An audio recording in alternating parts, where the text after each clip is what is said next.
City Ordinance. Mukhang may kalalagyan na si Boy Dila.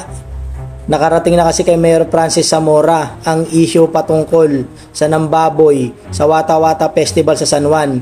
Ika niya sa kanyang panayam, lahat ng gustong magreklamo at magsampa ng kaso ay pwedeng pumunta sa kanyang tanggapan. Open daw po ang kanyang tanggapan upang kayo'y matugunan sa inyong mga reklamo.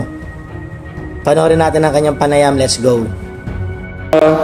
Lalabag po sa City Ordinance number 51 series of 2018. Meron pong mga penalties yan base sa ordinansa. Okay, so ang first offense po ay a fine of 2,500 pesos and 1-day community service. Ang second offense po ay 3,500 pesos and 3 days community service. At ang third offense po ay 5,000 pesos at 1 to 6 days of imprisonment. Pero yun nga po, hinihikayat ko po ang ating mga mamamayan na pumunta po sa aking opisina, lalong-lalo na yung mga naging biktima, no?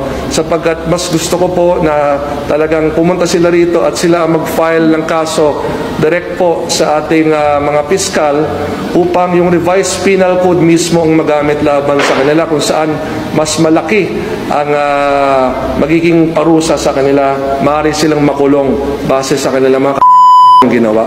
Kasi po ang ating city ordinance, meron ng limitations po yan pagdating sa fines and penalties, no, based on the local government code. Mas malakas talaga at may ngipin ang ating revised penal code. Kaya mas gusto ko na yung mga ito na nanggulo sa ating kapistahan ay makasuhan base sa revised penal code. At ano ba yung mga kasong pwedeng ipato sa kanila? Direct assault, less serious physical injuries, other light threats, light coercions or unjust vexation, malicious mischief, slander, and others to be determined. Kaya yun nga po ang aking panawagan sa lahat po ng nabiktima ng mga ilang mamamayan natin na ng gulo noong panahon ng kapistahan ng San Juan at kapistahan ng San Juan Bautista. Iniimbitahan ko po kayong pumunta sa aking opisina. Tutulungan namin kayo sa pamamagitan naming City Legal Officer upang makapag-file kayo ng kaso dito po sa aming San Juan Prosecutor's Office. At sisiguraduhin natin na hanggat umabot po yan sa ating mga korte ay kayo ay makapagkamit ng hustisya, sapagkat hindi po dapat yan nangyayari sa kapistahan ng San Juan. Ang layunin po ng kapistahan ng San Juan ay pagdiwang ang kapistahan ni San Juan Bautista. It is a symbolism of the baptism of Jesus Christ by St. John the Baptist. Ngunit yung mga ganitong mga panggugulo na ginagawa ng ating mga mamamayan, no? Iilan sa ating mga mamamayan ay sumisira sa imahe at reputasyon ng ating lungsod at ng ating kapistahan.